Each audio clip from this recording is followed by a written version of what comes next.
Hello, Homestead. Please stand for the pledge. I pledge allegiance to the flag of the United States of America and to the republic for which it stands, one nation, under God, indivisible, with liberty and justice for all. Please remain standing for a moment of silence.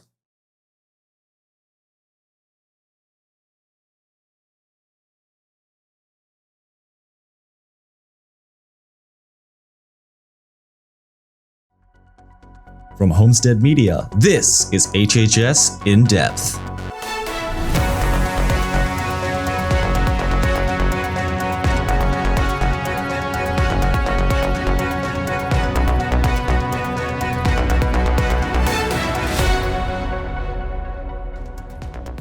Now on HHS In-Depth, we'll introduce you to two trips Homestead students took over spring break to Japan and Spain.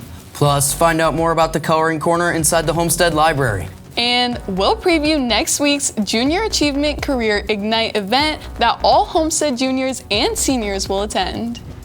And later on, I'll be in to let you know which day this weekend will be perfect for getting outside. All that and so much more coming up today on HHS In-Depth.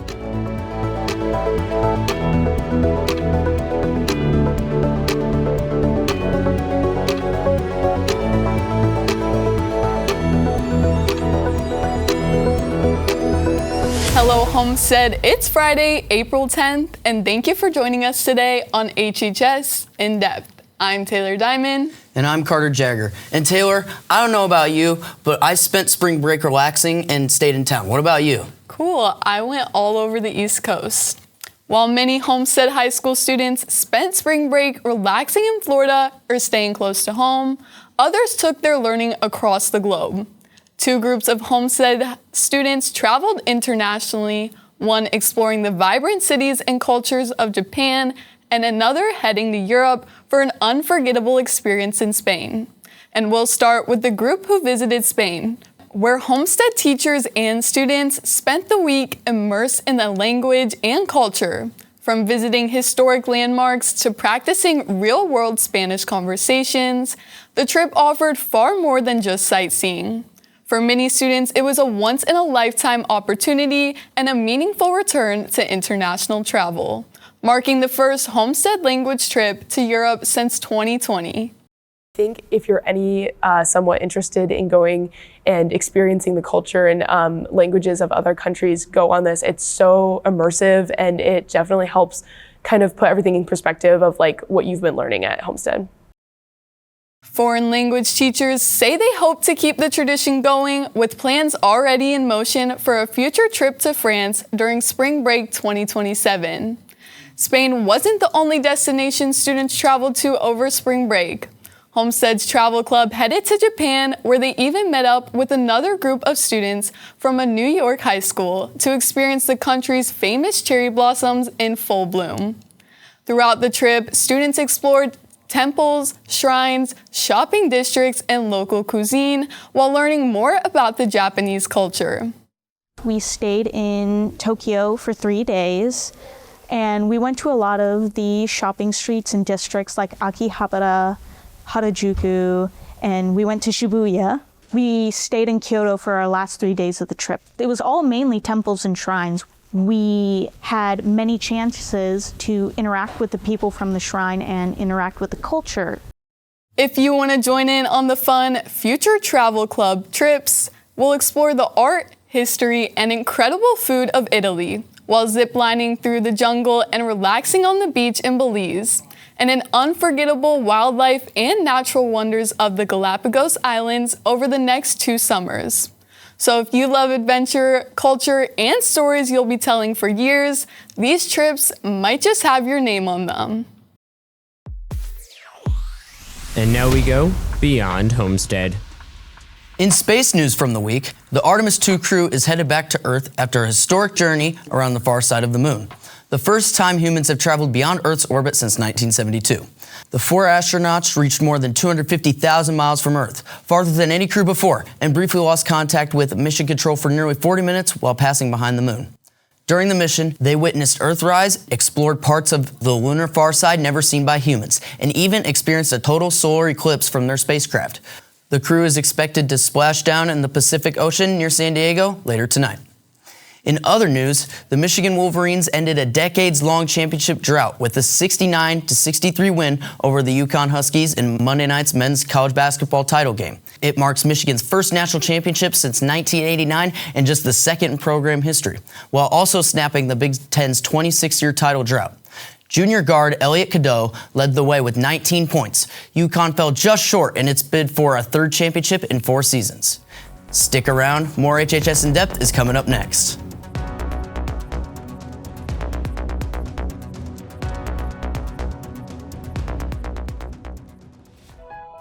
April is Autism Awareness Month, a time dedicated to raising awareness and celebrating the strengths of individuals on the autism spectrum.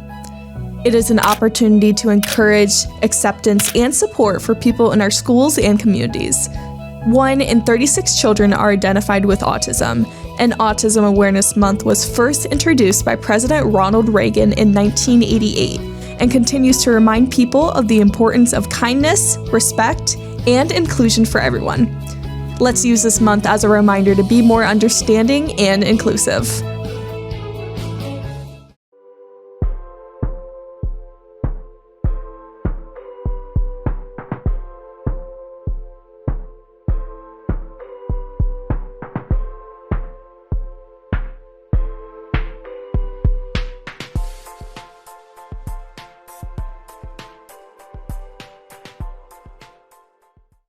Next week on HHS In-Depth, reporter Kenley Sugar brings us a story on one of Homestead's biggest events of the year, junior and senior prom. Catch that and much more next week on HHS In-Depth. Welcome back to HHS In-Depth. Next Thursday, April 16th, juniors and seniors will travel to the Memorial Coliseum for Junior Achievement's Career Ignite, a state-mandated event that fulfills both a career fair and career exploration requirement. The experience connects students with employers, colleges, military recruits, and business leaders, all centered around the 4 E's: employment, enrollment, enlistment, and entrepreneurship. Students will have the chance to network, ask questions, and even participate in interviews while gaining real-world insights into their future options. If you think about the different colleges that visit schools each day, they could all see all the students in like a course of 2 days, and they wouldn't have to travel. Like if you're coming from Alabama or something, you don't want to be going to, it's just more cost efficient. Hey, if I want to go to Carroll and Homestead and Wayne, I don't have to do it on different nights. I can do it all in a 2-day period. So that was kind of how it first started. Just a reminder that attendance is required for juniors and seniors as part of state's graduation requirements. If you have any questions, contact Mr. Zwerves at the address shown below. Homestead's athletic leadership team, or SALT, hosted its 3rd annual Kids Night Out before spring break, giving SAC students in grades 3 through 5 an evening full of events, games, activities, and fun. Kids Night Out is an event hosted by SALT every year, and we have kids that come from all the elementary schools to play sports and just have like team bonding time, and all the money that we raise goes to charity. This year, SALT's Kids Night Out raised nearly $1,000 for the Boys and Girls Clubs of Fort Wayne. This Sunday, Homestead High School's Rube Goldberg Club will compete in a regional qualifier in Indianapolis after months of designing and building their Rube Goldberg machine, a mechanism designed to complete a simple task in an interesting way through a complex set of events. Kind of looking over the years, I've enjoyed it just because the students working with them and developing the relationships, and also just doing the problem skills as we put the machine together. When things don't work, we have to use problem solving abilities to get those things done. This year, we haven't gone to our competition yet, and usually that's the funnest part, to see our machine work and use that time to show it to other people and that type of thing. When we get to the competition, I'm sure we'll be able to get everything put together, and it will work hopefully how we expect it to.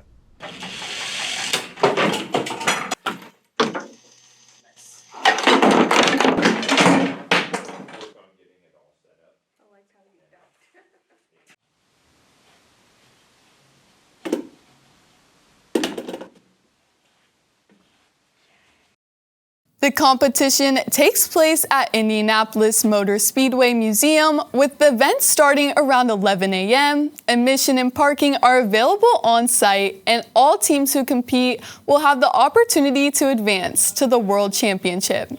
If you're interested in seeing some creative engineering in action, be sure to check it out.